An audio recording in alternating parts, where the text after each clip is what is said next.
2014 में जिन्हें आपने देश का प्रधान सेवक बनाया था, 2019 में जिन्हें फिर जनता ने प्यार दिया और देशवासियों की जिम्मेदारी सौंपी, आज उन प्रधान सेवक का जन्मदिन है। आइए एक नजर डालते हैं उन फैसलों पर जो भारत की सेना के लिए गए और जिन फैसलों ने देश की सेना का कद पूरे विश्व में बढ़ा दिया, और ये फैसले लिए गए मोदी सरकार के द्वारा।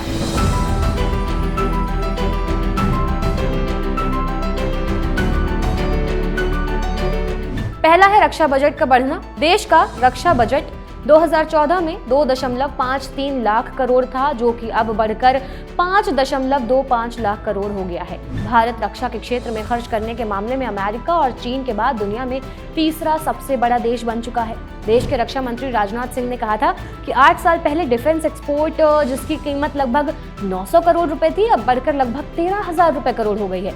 उन्होंने कहा कि 2047 तक 2.75 लाख करोड़ रुपए के रक्षा निर्यात का लक्ष्य रखा गया है, जिससे भारत इस लक्ष्य को हासिल करने की दिशा में आगे बढ़ रहा है। यह बहुत ही ये शानदार बजट है और इसकी जितनी भी प्रशंसा की जाए वह कम है। अगले पॉइंट पर आते हैं। मेक इन इंडिया प्रोजेक्ट के तहत हथियार बनाने का जो फायदा हुआ है उसके बारे में जानते हैं।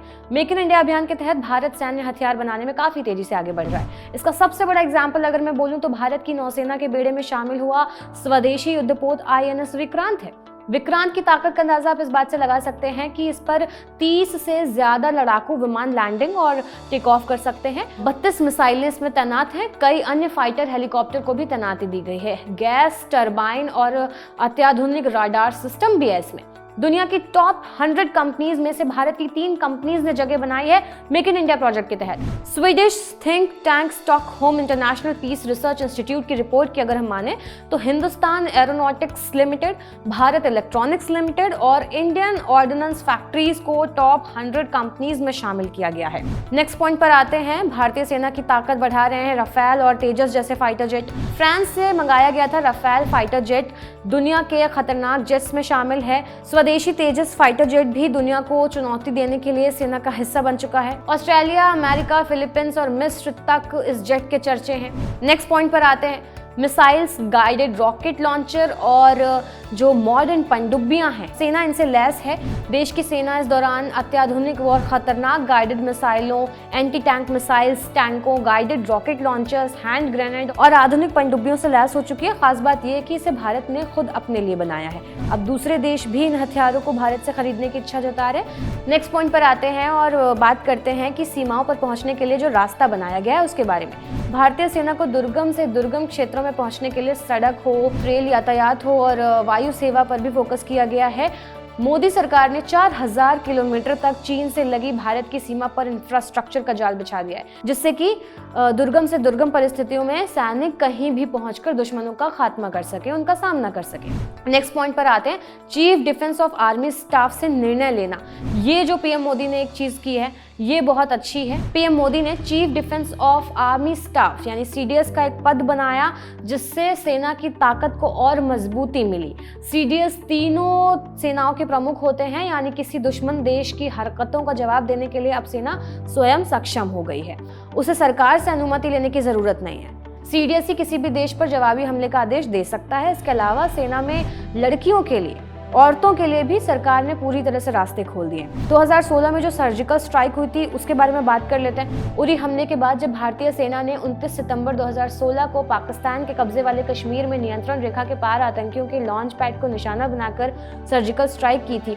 इस ऑपरेशन में 40 से ज्यादा आतंकी मारे गए थे और उनके लॉन्चिंग पैड को तबाह कर दिया गया था। जम्मू कश्मीर के उरी में 18 सितंबर 2016 को आतंकी हमले में 18 जवान शहीद हुए थे और इसके 10 दिन बाद भारत ने पाकिस्तान पर यह सर्जिकल स्ट्राइक की थी।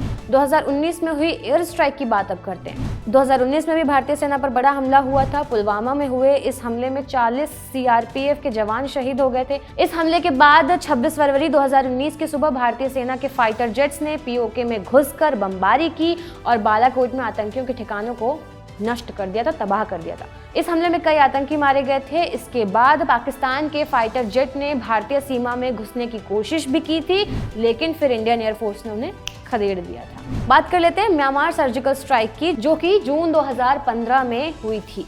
70 भारतीय सैनिक कमांडो की टुकड़ी म्यांमार के जंगलों में खास सर्जिकल स्ट्राइक करने के लिए पहुंची थी। 40 मिनट के इस ऑपरेशन में 38 नागा आतंकियों को मार गिराया गया था, जबकि 7 घायल हो गए थे। Been involved in attacks on security forces personnel earlier and some of their allies. In view of this imminent threat, it was mandatory that an immediate response was warranted.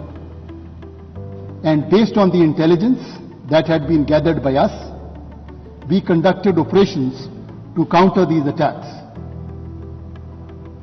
Early this morning, the Indian Army engaged 2 separate groups of militants along the Indo-Myanmar border at 2 different locations along the Nagaland and Manipur border.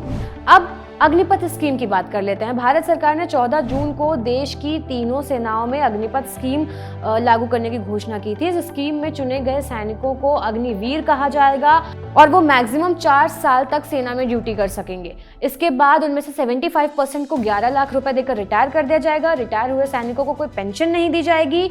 बाकी के जो बचे हुए 25% सैनिक होंगे उनको regular सैनिक बना लिया जाएगा और वो 20 साल तक देश की सेवा करते रहेंगे। उन्हें पेंशन भी मिलेगी और उसके साथ साथ बाकी की जो सुविधाएं होती हैं वो भी मिलेंगी। बात कर लेते हैं पूर्वी लद्दाख से जो पीछे हट रही है चीन की सेना उसकी।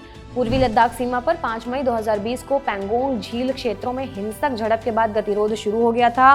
दोनों पक्षों ने धीरे धीरे हजारों सैनिकों और बड़ी सैन्य और कूटनीतिक वार्ता के बीच पिछले साल ही पैंगोंग झील के उत्तर और दक्षिण तट पर गोगरा क्षेत्र में डिसएंगेजमेंट की प्रक्रिया पूरी कर ली है। पैंगोंग झील क्षेत्र में डिसएंगेजमेंट पिछले साल फरवरी में हुआ था, जबकि गोगरा में पेट्रोलिंग बिंदु 17A में सैनिकों की वापसी पिछले साल अगस्त में हुई थी। तो ये थे मोदी सरकार के तमाम लिए गए फैसलों में से कुछ अहम फैसले जिन पर लोगों की नज़र थी, जिन पर लोगों की नज़र है, और इन फैसलों ने भारत का कद पूरे विश्व में बढ़ाया है। बाकी आप अपनी राय हमें कमेंट्स में दे सकते हैं। वीडियो अच्छा लगा हो तो लाइक और शेयर जरूर कीजिएगा। तमाम छोटी बड़ी अपडेट्स के लिए आप चैनल को सब्सक्राइब भी कर सकते हैं।